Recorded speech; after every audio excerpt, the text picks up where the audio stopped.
सबसे बड़ा भगवान कौन है? ऐसे तो भगवान बहुत ज़्यादा हैं और बहुत सारे हैं, लेकिन क्या हम सभी भगवान का नाम जानते हैं? नहीं जानते हैं। लेकिन आज का विषय दोस्तों ये है कि जो सबसे बड़े भगवान हैं, जो भगवान से जो बढ़कर, जो भगवान के भगवान यानी कि बोले तो पूर्ण परमात्मा कौन है? क्या आप सभी जानते हैं? जो सृष्टि का रचयिता कौन है? तो चलिए दोस्तों, आज का वीडियो में हम यही जानने की कोशिश करते हैं।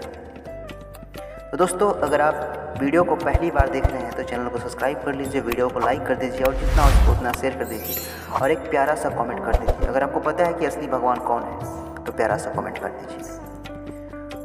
तो मित्रों, यूँ तो हम सभी अपनी अपनी प्रचलित भक्ति साधना करते ही रहते हैं। कभी श्री रामचंद्र की तो कभी श्री कृष्ण की तो कभी दुर्गा जी की तो कभी गणेश जी की। लेकिन कभी ना कभी आप सभी के मन में ये सवाल ज़रूर आया होगा कि इन सब से आखिर सबसे बड़ा भगवान कौन है? कौन है वो प्रभु जिसकी भक्ति करने से हमें सब तरह से लाभ मिले और हमारा मोक्ष भी हो? तो मित्रों, आपको बता दें कि इस विषय में अब आपको ज़्यादा सोचने की ज़रूरत नहीं है, क्योंकि हम इसी विषय में बात करने वाले हैं कि कौन सबसे बड़ा भगवान है, जिसके जवाब में हम आपको बहुत चौंका देने वाली सच्चाई से रूबरू करवाएंगे। बस शर्ते ये है कि आप वीडियो को अंत तक ज़रूर देखिएगा। इस वीडियो में श्री ब्रह्मा जी, श्री विष्णु जी, श्री शिव जी, श्री देवी दुर्गा जी, श्री काल ब्रह्म जी जिन्हें क्षर ब्रह्म यानी क्षर पुरुष भी कहते हैं, श्री पर ब्रह्म जी जिन्हें अक्षर ब्रह्म यानी अक्षर पुरुष भी कहा जाता है, तथा परम अक्षर ब्रह्म जिन्हें परम अक्षर पुरुष व संत भाषा में जिन्हें सत्य पुरुष भी कहते हैं। इनकी यथा स्थिति संक्षिप्त में बताई है, जो इस प्रकार है। तो मित्रों, हमारी इस पड़ताल में सबसे पहली शक्ति है परम अक्षर ब्रह्म, जिनका वर्णन गीता जी अध्याय नंबर 8 श्लोक नंबर 3, 8, 10 तथा 20 और 22 में, गीता अध्याय 2 श्लोक 17 में, गीता अध्याय 15 श्लोक 17 में तथा गीता अध्याय 18 श्लोक 46 और 61, 62, 66 में है, जिसकी शरण में जाने के लिए गीता ज्ञान बोलने वाले प्रभु ने अर्जुन को कहा है तथा कहा है कि उसकी शरण में जाने से परम शांति यानी जन्म मरण से छुटकारा मिलेगा तथा स्वास्थ्यम स्थानम सनातम परम धाम यानी अविनाशी लोक सतलोक प्राप्त होगा। श्लोक 16 में कहा है कि मेरे स्तर की सर्वधार्मिक क्रियाओं को मुझसे त्याग कर तू उस कुल के मालिक एक परमेश्वर की शरण में जा, मैं तुझे सब पापों से मुक्ति कर दूंगा, शोक न करे।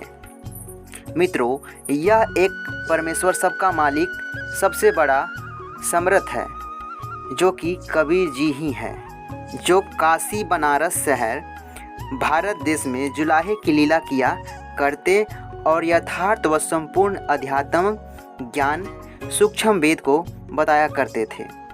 इसी ने सर्व ब्रह्मांडों की रचना की है। इसी ने क्षर पुरुष, अक्षर पुरुष, ब्रह्मा, विष्णु, महेश तथा देवी दुर्गा जी समेत सर्व जीवात्माओं की उत्पत्ति की है। मित्रों, यह तथ्य इतना सत्य जानो जैसे आज से लगभग 400 वर्ष पूर्व एक वैज्ञानिक, जिनका नाम निकोलस था, उन्होंने बताया था कि पृथ्वी अपने अक्ष पर घूमती है, जिसके घूमने से दिन तथा रात बनते हैं।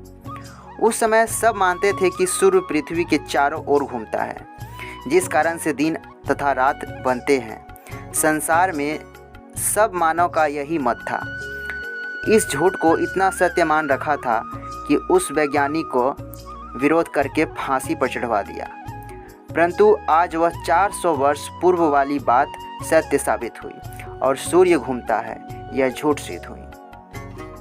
ऐसे ही वर्तमान में काशी के जुलाहे कबीर को कुल का मालिक बताना इतना सत्य है जितना लगभग 400 वर्ष पूर्व पृथ्वी को अपनी धुरी पर घूमना बताना था। सतलोक, अलखलोक, अगमलोक तथा कहल लोक यानी अनामी लोक, इन चारों लोकों का समूह अमरलोक यानी सनातन परम धाम कहलाता है। इन चारों अमर लोकों में कबीर जी की राजधानी है। उनमें तख्त बने हैं यानी सिंहासन बने हैं। उस सिंहासन के ऊपर बैठकर परमेश्वर कबीर जी राजा की तरह सिर के ऊपर मुकुट तथा छत्र आदि से शोभा पाते हैं। वह सतलोक में सतपुरुष कहलाते हैं, अलख लोक में अलख पुरुष कहलाते हैं, अगम लोक में अगम पुरुष तथा अनामी लोक में अनामी पुरुष तथा पदवी प्राप्त हैं। मित्रों, जैसे भारत देश का प्रधानमंत्री जी एकमात्र शासक हैं, प्रधानमंत्री जी अपने पास कई विभाग भी रख लेता है, उनके दस्तावेजों पर हस्ताक्षर भी करता है तो मंत्री लिखा जाता है। प्रधानमंत्री कार्यालय के दस्तावेज पर हस्ताक्षर करता है तो प्रधानमंत्री लिखा जाता है। व्यक्ति वही होता है। कबीर परमेश्वर विशेषकर सतलोक में बैठकर सब नीचे व ऊपर के लोकों को संभालते हैं। इसलिए सतलोक का विशेष महत्व हमारे लिए है। उसमें सतपुरुष पद से जाना जाता है, इसलिए सतपुरुष शब्द हमारे लिए अधिक मायने रखता है। जैसे प्रधानमंत्री जी का शरीर का नाम अन्य होता है, ऐसे सतपुरुष यानी परम अक्षर ब्रह्म का नाम कबीर है। सतपुरुष कबीर जी की सत्ता अक्षर पुरुष व उसके 7 शंख ब्रह्मांडों पर तथा क्षर पुरुष व इसके 21 ब्रह्मांडों में के ऊपर भी है। इसलिए परम अक्षर ब्रह्म को वासुदेव अर्थात सब जगह पर अपना अधिकार रखने वाला भी कहा गया है। गीता अध्याय 7 श्लोक 19 में इसी वासुदेव के विषय में कहा है। मित्रों, अब आपको श्री ब्रह्मा रजगुण, श्री विष्णु शतगुण तथा शिव तमगुण की स्थिति बताते हैं। क्षर पुरुष अर्थात काल रूपी ब्रह्म के 21 ब्रह्मांड हैं। एक ब्रह्मांड में 3 लोक, पृथ्वी लोक, स्वर्ग लोक तथा पाताल लोक। श्री ब्रह्मा जी, श्री विष्णु जी तथा शिव जी एक एक कृत के स्वामी यानी प्रभु हैं। जैसे एक प्रांत में एक मुख्यमंत्री होता है जो प्रांत का मुखिया होता है, अन्य मंत्रीगण उसके अधीन होते हैं तथा मुख्यमंत्री जी देश के प्रधानमंत्री जी के अधीन होते हैं। ऐसे ही क्षर पुरुष यानी काल ज्योति निरंजन अपने प्रत्येक ब्रह्मांड में मुख्यमंत्री के रूप में हैं तथा श्री ब्रह्मा जी रजगुण विभाग के, श्री विष्णु जी शतगुण विभाग के तथा शिव जी तमगुण विभाग के मंत्री हैं। ये केवल तीनों लोक, पृथ्वी लोक, स्वर्ग लोक तथा पाताल लोक के मालिक हैं।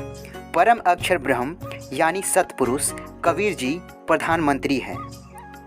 संत गरीबदास जी को परमेश्वर कबीर जी स्वयं मिले थे, उनको ऊपर के ब्रह्मांडों में लेकर गए थे, सब देवों की स्थिति से अवगत कराया था, अपने सतलोक में भी लेकर गए थे, अपनी स्थिति से भी अवगत कराया था, फिर वापस पृथ्वी के ऊपर छोड़ा था। तब संत गरीबदास जी ने बताया है कि अपनी वाणी से, गरीब 3 लोक का राजा है, ब्रह्मा विष्णु महेश, ऊंचा धाम कबीर का सतलोक परदेश। गरीब अनंत कोटि ब्रह्मांड का एक रति नहीं भार, सतगुरु पुरुष कबीर है कुल के सृजनहार। तो मित्रों, आपको अब ये बताना भी जरूरी समझते हैं कि 600 वर्ष पहले इस धरातल पर अवतरण करने वाले कबीर परमात्मा जी वर्तमान में स्वयं एक बार फिर इस पृथ्वी पर तत्वदर्शी संत रामपाल जी महाराज के रूप में अवतरित हैं। 600 वर्ष पूर्व कबीर परमात्मा जी द्वारा इन भगवानों की यही स्थिति बताने के कारण उन पर अनगिनत जुल्म ढाए गए थे। कभी गहरे कुएं में डाला गया तो कभी खूनी हाथी से मरवाने की कोशिश की गई, किंतु परमात्मा को कौन मार सकता है, वे हर समय सुरक्षित खड़े मिले। वर्तमान में उन्हीं के अवतार संत रामपाल जी महाराज जी को भी यही संघर्ष करना पड़ रहा है। आज समाज पढ़ा लिखा है, कहते हैं समझदार को इशारा काफ़ी होता है। इसलिए मित्रों, आप सभी से हमारा निवेदन है कि आप अपने मनुष्य जीवन को तत्वदर्शी संत रामपाल जी महाराज जी की शरण में समर्पित होकर भक्ति करके सफल बनाएं, क्योंकि मनुष्य जन्म होना व तत्वदर्शी संत का मिलना ऐसा सौदा बार बार हाथ नहीं लगता।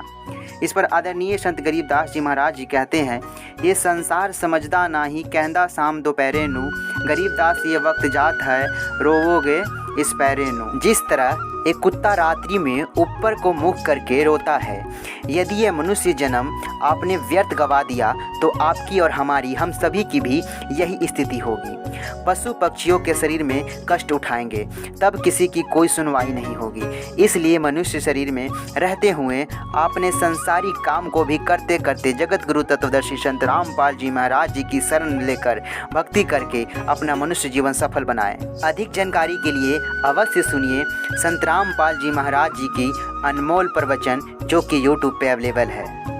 फिर मिलते हैं किसी नेक्स्ट वीडियो में, जब तक के लिए सत साहिब।